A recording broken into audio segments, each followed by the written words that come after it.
What up, though? Glad cheer for all the dogs, man. Didn't even know that it was out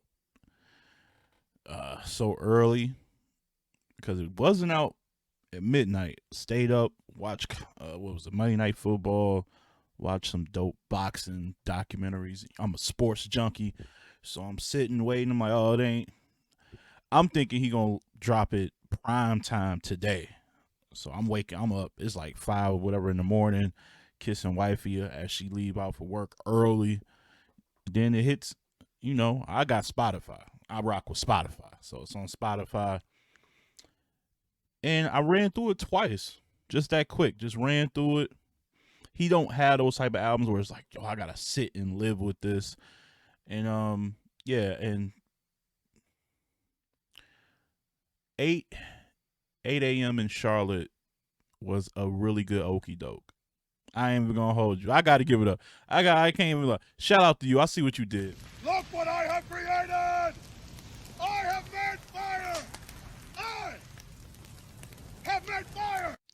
Like, set people up because let's face it, this rollout, first of all, the album was pushed back like twice, and then you didn't really have no big time momentum because Slime You Out featuring SZA, it didn't really make any waves like a Drake record normally does before an album.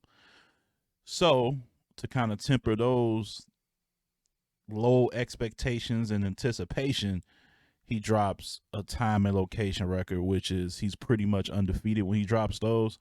So it was dope. And then he had the visuals with the sun in the beginning, and just the look, the conductor Williams finally getting praised. Good to see, man.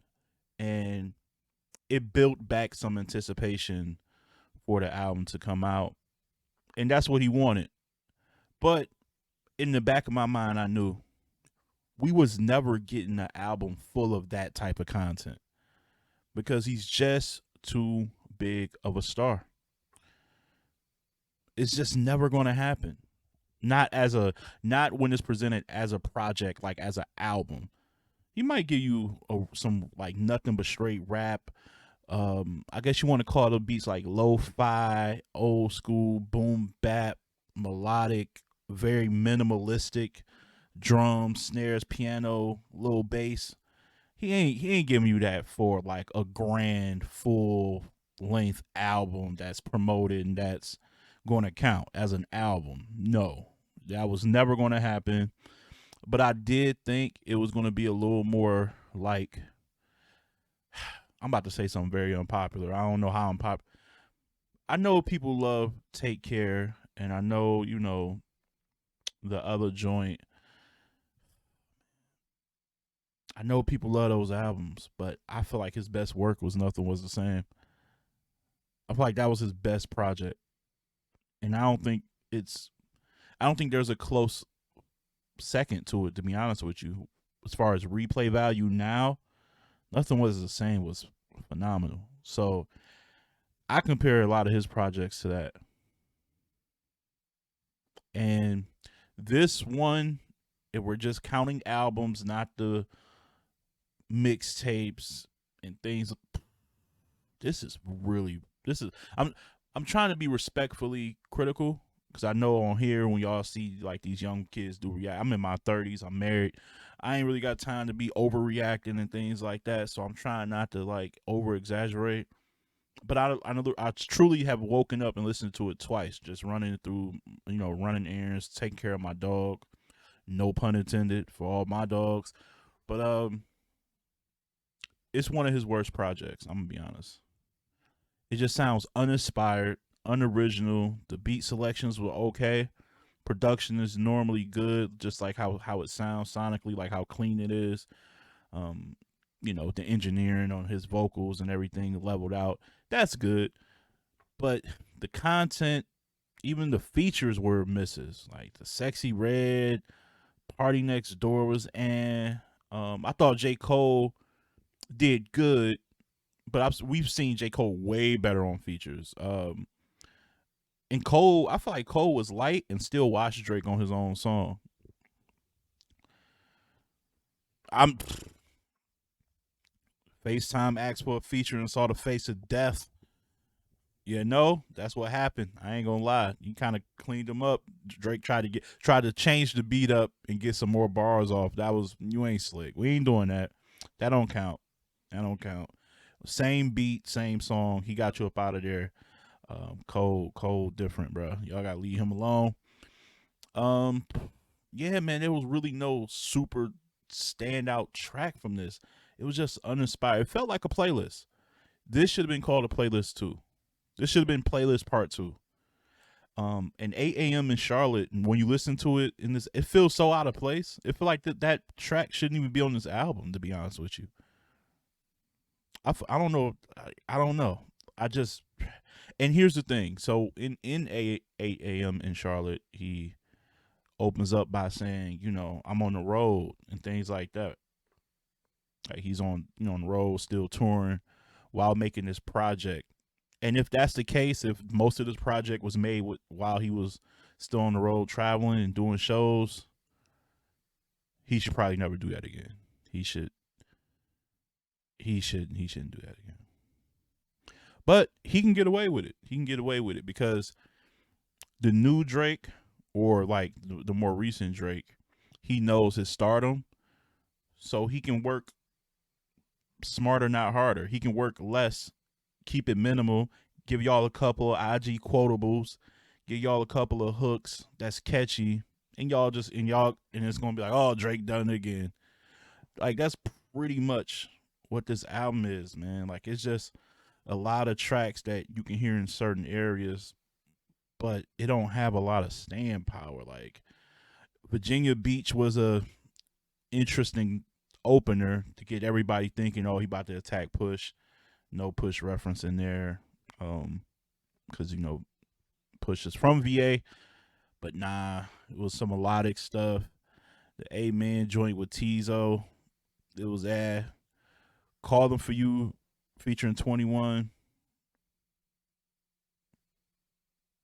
That just wasn't it. Fear of Heights, no. Daylight was cool. I think that was the sun at the end, spitting a few bars. That was cool. First person shooter with J. Cole. I did like that song. I liked it. I thought they was gonna give me that was about as underwhelming as Black Republicans with Jay and Nas. I'm gonna be real. That was like on that level of like, they kind of mailed this one in. Um, yeah, man. IDGAF. I ain't about to say what it mean. We know what it mean. Featuring Yeet. It was okay. So 7969 Santa was no. Slime You Out, no. Bahama Promises was good. I like that. I do like that. Tried Our Best and Screw the World Interlude was solid. Drew Picasso was good. Members Only was okay. What would Pluto do? No. All the parties, it was just good hearing Chief Keef. Be honest with you. It was just good hearing Chief Keef. I obviously 8 a.m. in Charlotte. That might be his best track. Like his best track is something we heard the day before. That might be the best track on here. Gently featuring Bad Bunny. That's just saying that ain't me. That ain't for me. Rich Baby Daddy was Sexy Red and SZA. Again, SZA had another better verse than him. He probably need to leave her alone. Probably just got to stop calling her. I don't know. He must really like her too. He got her on here twice. I can't remember the last person he had on his album twice. That wasn't like some of the familiar faces, like a 21 and such. Another Late Night featuring Lil Yachty. Nah. Away From Home was okay. Polar Opposites, no. He probably got like 4 or 5 songs that I deem either good, solid, or slightly above average. He may have 4. It's like 3 in the possible. And on an album with these many tracks, man, that is awful, man. This might be his worst project. I'm serious. 23 songs on here. An hour and 24 minutes. An hour and 24 minutes. See it? It's at the bottom. It's kind of blurry, but you see it. Hour 24. I ain't making. There we go. There we go. Hour and 24 minutes. 23 songs. I'm not. Yeah, I'm not. I don't know. He got to go back to the drawing board. He got to stop trying to rush projects out. But you guys, it's up to the fans. It's up to the supporters to tell him, hey, we know what you're doing. We know this is catchy. We know this is like kind of vibey. We not with it. We're willing to wait.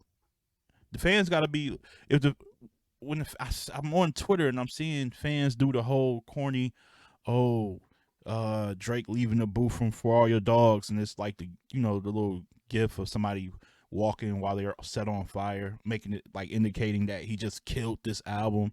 It's like just people not being honest. So when you got a false sense of security because people aren't telling you that the album isn't great, you're gonna keep doing this. So it's really up to the fans to be like, we've had enough, bro. Like you got to give us something. And I'm not saying it has to be like a full fledged rap album because again, he's not in that.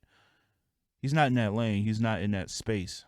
He's not in that tier of a star to where he can only just give out a full rap album.